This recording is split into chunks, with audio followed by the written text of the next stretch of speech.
skale dělej, ty vole. Já myslel, že v tropech má to slunce vycházet rychle. Se s tím sere, to je hrozný.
Parinacota.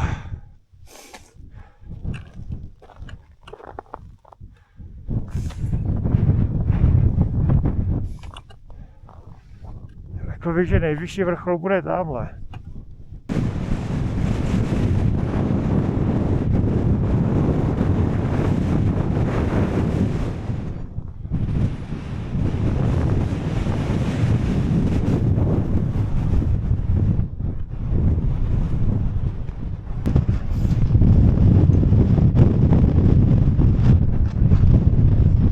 Celá fičák už, tyjo.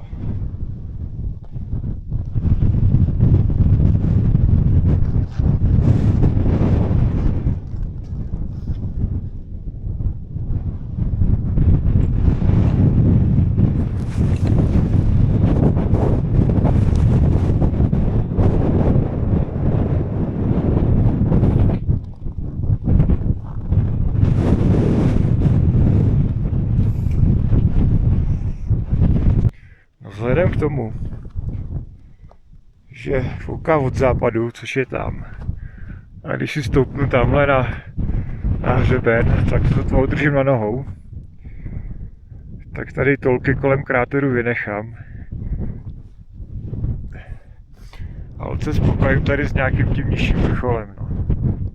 Řekl bych, že tam to je nejvejš, ale možná nějakých 300 metrů vejš, no.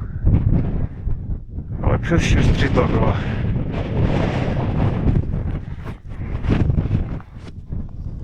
Časek dobrej. Vzhůru pomalu.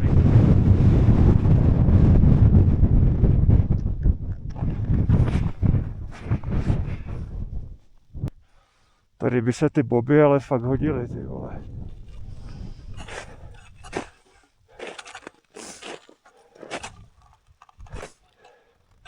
Když by to drncalo.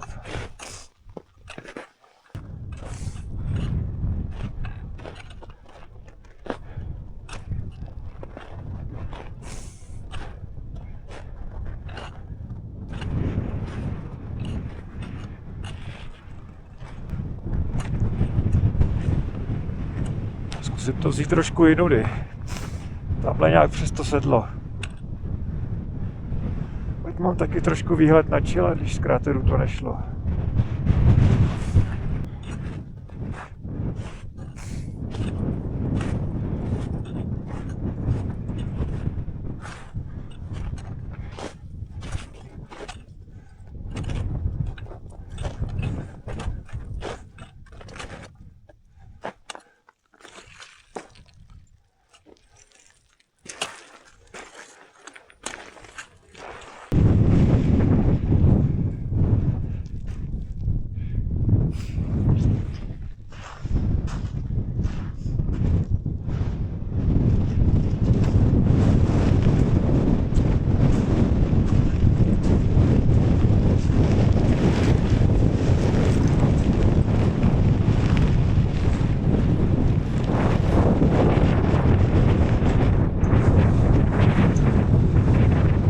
Tak to je Chile a ty jeho západní větry.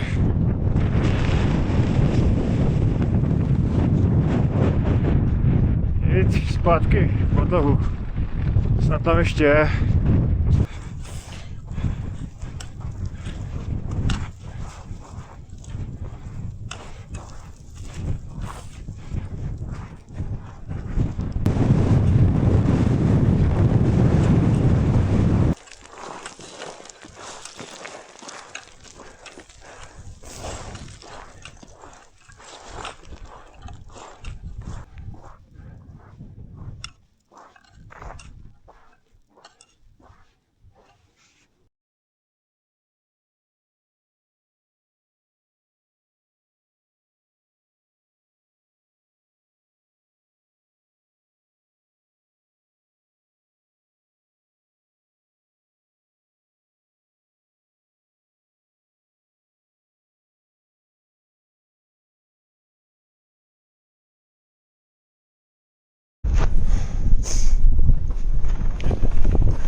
Batoh tu je, tak jestli v něm je všechno, tak je to úspěšný den. Já si dám čajíček.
Tak někde tady u potoka.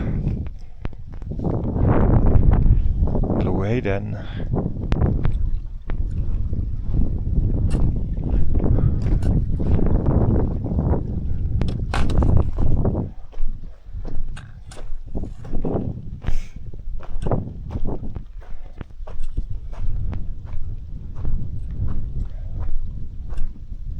Hey everyone, so this was pretty epic. So to get to Sajama on your own, if you are in Bolivia, it's very easy. If you just Google it, basically the AI or every guide will tell you to take a bus from Patacamaya, heading to Arica, Chile, and just ask to be dropped off at the Sajama junction, which is here. And then from there you can either walk or there might be a taxi. But actually for me it was a bit more difficult because at the time I was trying to get there, basically every road in Bolivia, at least the highways were blocked because of protests. So I actually found out another way how to get there. You can actually take a van, basically, or a minibus from Oruro. It leaves from this roundabout. Yeah, there it is. Parada a Tambo, which is a small town at the border with Chile. There is a company there that operates the minibuses, and they go every day, every 4 hours, starting at 6. But to be safe, you should probably reserve a spot in the van, which I did, which I don't think was ultimately necessary because it wasn't full, but probably usually there would be more people. Just with the blockades, I guess there wasn't many people traveling. Yeah, but anyway, so with the van, we actually didn't go through the junction because this road was blocked as well. So the van took this dirt road to Tambo, and from there I took a taxi to Lagunas, and from there I walked. When I was returning, the blockades were gone already, and the van went on the asphalt road. So I think if you take the van from Oruro, you can also just ask to be dropped off at the junction. So I'm at Lagunas. It's I think about 3 p.m. and I just start walking. It's about 14 kilometers to Sajama on a dirt road. Shortly before 6 I was at Sajama. Yeah, by the way, there is a ticket station, here, Entrada. There was no one there, but I guess without the blockades there would be someone there. And it's 30 Bolivianos for locals and 100 for tourists, for foreigners. But it doesn't matter if there is no one there, because you buy the ticket straight at Sajama village, here at the park ranger's office. So I bought a ticket there, had a small chat, friendly guy, no issue whatsoever. He told me that I can camp anywhere, so I did. He did ask if I was going climbing, which I said no, I'm not going to Nevados, which I misled him a bit, I think.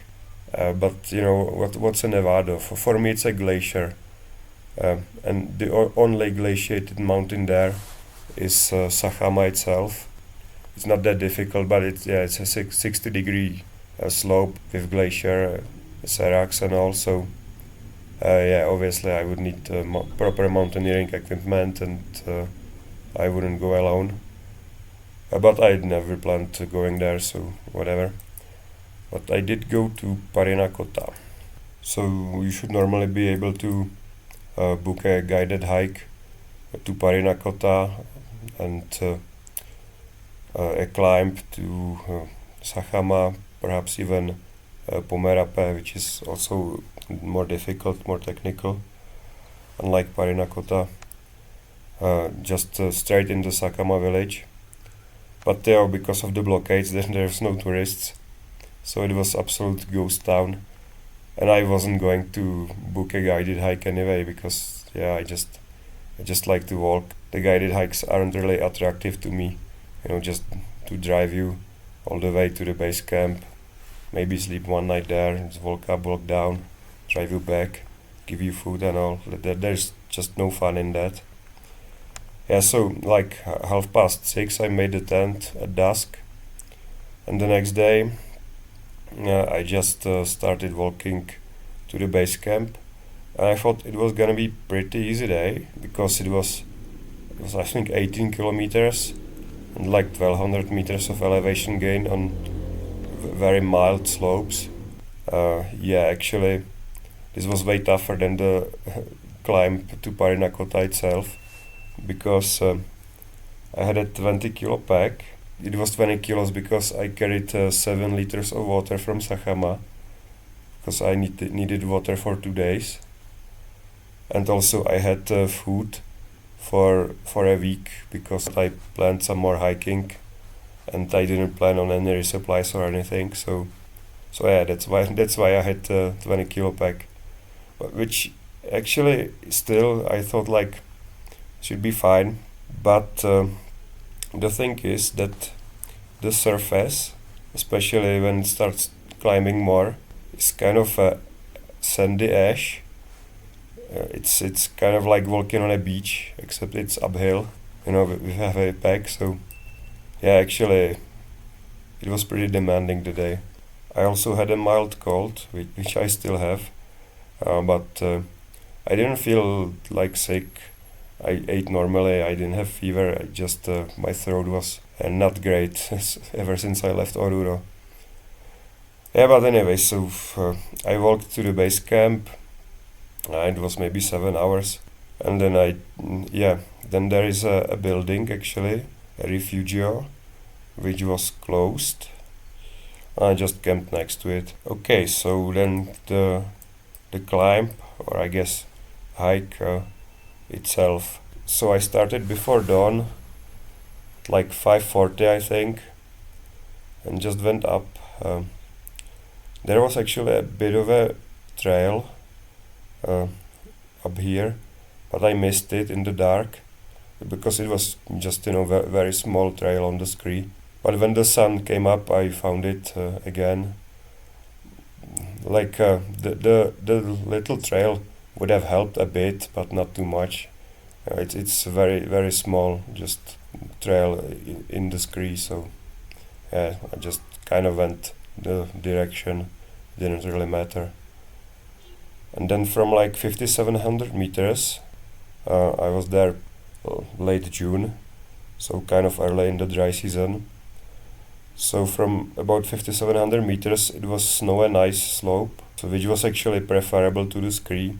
It's a 40-degree slope. You don't need any mountaineering equipment. I mean like proper mountaineering equipment. You don't need an ice axe. You don't need proper hard shell boots with proper mountaineering crampons. You just need some nice warm boots and some tourist crampons, like micro spikes. Like I have the 12 millimeter spikes you can put on any boots. So you definitely need that, but as I said, no like proper mountaineering equipment. Just hiking poles and some tourist crampons. Supposedly late in the dry season, the snow might even almost completely melt, or I guess evaporate is a better term because it doesn't get above freezing in there. But I don't know, it was a lot of snow. So I think at every time of the year you should expect some snow at least. Yeah, so I went up and the weather forecast wasn't great because western winds were supposed to pick up, which they did. The map actually doesn't represent it properly. There is a bit of a ridge here, so even if I went on this standard route from the northeast, I was kind of covered from the western wind. It was still unpleasant, but it wasn't dangerous. But once I got to the summit ridge, actually the wind was so bad that it was pretty hard to keep balance. So I ditched my plan to go around the crater. So I probably didn't reach the highest peak. If I looked around the crater, the peaks seem pretty similar, give or take a few meters, maybe like up to 30 meters, not more. And by the way, my GPS recorded 6,367 meters in here, which it can be wrong, but usually it's not wrong by more than like 20 meters. So yeah, unfortunately, even though I had good time, it took me a bit over 5 hours from the base camp. So before 11 I was at the summit, so I had time to go around the crater, but yeah, as soon as I stepped on the ridge and felt the wind, I was like, there's no chance I'm not going on the west side. So I just went back. Yeah, there's the descent route on the map. I was never going to go there because I think this is only when the snow is almost gone. I think this is gonna be a ski slope you can ride down, but here it was, as I said, from like 5,700 meters, so I would just go down on a steeper snow slope, which why would I do that? That would be just worse. Yeah, so I just went down, and I didn't want to take the exact same route, so I kind of went to the ridge to look at the Chilean side, which I wasn't able to from this summit, because it was covered by the peaks around the crater. And yeah, had a look, felt the western wind again. I think the forecast had it at 50 kilometers an hour, but the next day it was almost 100. It was supposed to pick up. So I checked this pass. It's very cool. Actually, very nice views from here, because I guess at around here from the ridge, you could see the whole m.a.s.l volcano and the slopes of Parinacota starting, and right in the middle there was Sajama. So it was actually a really nice view from here. Yeah, so went back, had something to eat. I packed my camp in the morning before I left, and I just picked up my bag and went down, because there is no water here. I guess there were some snow leftovers under rocks and such, but just mixed with ash, and it's not great for melting. So yeah, I wanted to move the camp to the closest stream, which was here. So actually the same day I started walking down to the first active stream, which I knew this one had water because I crossed it on the way there. And I was just following the tracks of the 4x4s. So I actually made a mistake there. I wanted to walk straight here, but I continued, because this was actually a bigger road. Yeah, so that was Parinacota. Pretty amazing.